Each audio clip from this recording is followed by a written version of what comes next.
बंगाल आज बदहाल है। जो ज्ञान की धरा थी आज वो बेरोजगारी के अंधकार में भटकती हुई दिखाई दे रही है।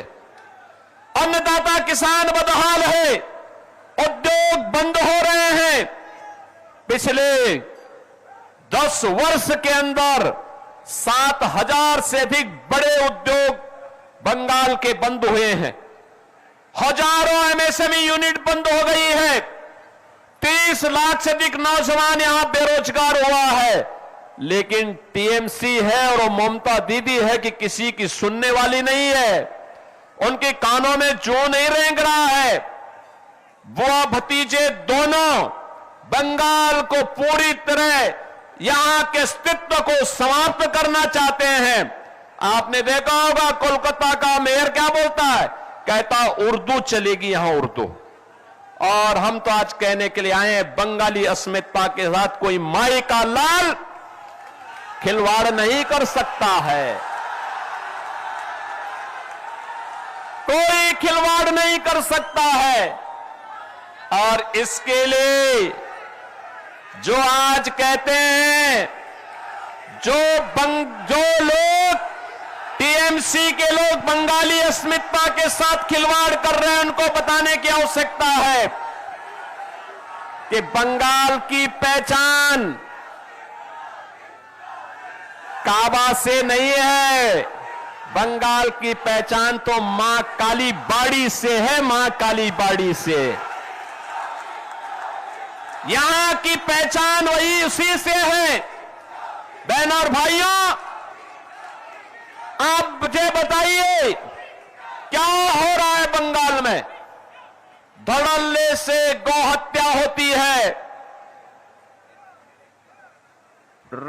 भगवान राम के नाम से चिढ़ है ममता दीदी को। दुर्गा पूजा के समय परमिशन नहीं मिलती है, शोभा यात्रा निकालने पर प्रतिबंधित करती है। यहां पर दुर्गा पूजा के समय कर्फ्यू लगता है। बहन बेटियां सुरक्षित नहीं है, व्यापारी सुरक्षित नहीं है। टीएमसी के गुंडे उनसे गुंडा टैक्स वसूली करते हैं। और इसीलिए मैं कहने के लिए आया हूं बहनों और भाइयों, जो अराजकता यहां पर देखने को मिल रही है, इसी प्रकार की अराजकता 2017 के पहले यूपी के अंदर भी हुआ करती थी। उपद्रव था, कर्फ्यू था, दंगा था, गुंडा था और हर व्यक्ति को गुंडा टैक्स टीएमसी की ही सहयोगी दल समाजवादी पार्टी को देने, उनके गुंडों को देने के लिए मजबूर होना पड़ता था। बहनों और भाइयों, यूपी में कोई राम नाम उस समय लेता था तो उस पर डंडे और गोली चलते थे। यूपी में विकास ठप था, ऐसे अंधकार था। और आज यूपी में आप जाइए, यूपी उपद्रव नहीं है। आज यूपी में उपद्रव नहीं है, उत्सव है, उत्सव। कहीं रामनवमी का उत्सव, कहीं श्री कृष्ण जन्मोत्सव का उत्सव, कहीं पर कांवड़ यात्रा का उत्सव, कहीं दुर्गा पूजा का उत्सव, कहीं सरस्वती पूजन का उत्सव है। हमने अयोध्या को, काशी को, मथुरा को, प्रयागराज को संवारा है, सजाया है। और बंगाल में गुरुदेव रविंद्रनाथ ठाकुर के पैतृक पुश्तैनी प्रॉपर्टी पर टीएमसी के गुंडे कब्जा कर रहे हैं। यूपी में कोई कब्जा नहीं कर सकता। यूपी में कब्जा करेगा तो उसे मालूम है उस गुंडे और माफिया को कि उसकी 7 पुश्त की पूरी प्रॉपर्टी को सरकार ले लेगी और फिर उसको गरीबों का आवास बना देगी।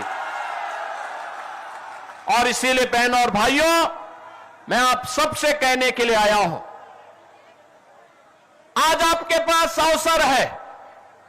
अभी कल पहले चरण के चुनाव होने हैं और जो मैंने बंगाल के अंदर बहार देखी है वर्तमान में, जो उत्साह देखा है, परिवर्तन के प्रति जो एक लोगों के मन में एक हृदय की उद्गार देखने को मिला है, मैं कह सकता हूं पहले चरण के होने वाले चुनाव में 80% सीटें भारतीय जनता पार्टी जीतने जा रही है। और मैं कह सकता हूं जब 4 मई को परिणाम आएंगे तो बंगाल के अंदर भगवा ध्वज लहराया जाएगा। बंगाल का अंधकार समाप्त होगा। बंगाल फिर से सोनार बांग्ला बन करके अपनी इस पहचान को आगे बढ़ाएगा। और इसीलिए आज मैं आप सबसे आह्वान करने के लिए आया हूं, बहन और भाइयों, ये बड़ा बाजार क्षेत्र बंगाल का सबसे समृद्धतम और पुराने व्यापारिक केंद्र के रूप में क्षेत्र जाना जाता है। यहां की अपनी पहचान है। इसने केवल व्यापार ही नहीं किया है, साहित्य के लिए, कला के लिए, सांस्कृतिक परंपरा के लिए और पौराणिक कालीबाड़ी मंदिर के लिए भी यह क्षेत्र जाना जाता है। और इसीलिए आज मैं आप सबको आह्वान करने के लिए आया हूं कि बहन और भाइयों, हमें बंगाल की अस्मिता को बचाना है। बंगाल के अंदर जो वर्तमान में यहां पे कठमुल्लापन को बढ़ावा देने का कार्य हो रहा है, इसको रोकना होगा, हर हाल में रोकना होगा। और इसको रोकने के लिए आपके पास भारत के लोकतंत्र ने जो ताकत दी है, इस ताकत का इस्तेमाल करिए, इस ताकत का सही इस्तेमाल करिए। याद करिए, इसी बंगाल की धरा पर डॉक्टर श्यामा प्रसाद मुखर्जी का जन्म हुआ था और डॉक्टर श्यामा प्रसाद मुखर्जी ने आजाद भारत में एक नारा दिया था, एक देश में 2 प्रधान 2 विधान 2 निशान नहीं चलेंगे, नहीं चलेंगे। याद करिए, भारत की आत्मा पर प्रहार किया था कांग्रेस ने धारा 370 के माध्यम से। और डॉक्टर श्यामा प्रसाद मुखर्जी जो भारतीय जनसंघ के संस्थापक अध्यक्ष थे, उनके सपने को साकार किया है प्रधानमंत्री मोदी जी ने। प्रधानमंत्री मोदी जी ने साकार किया है।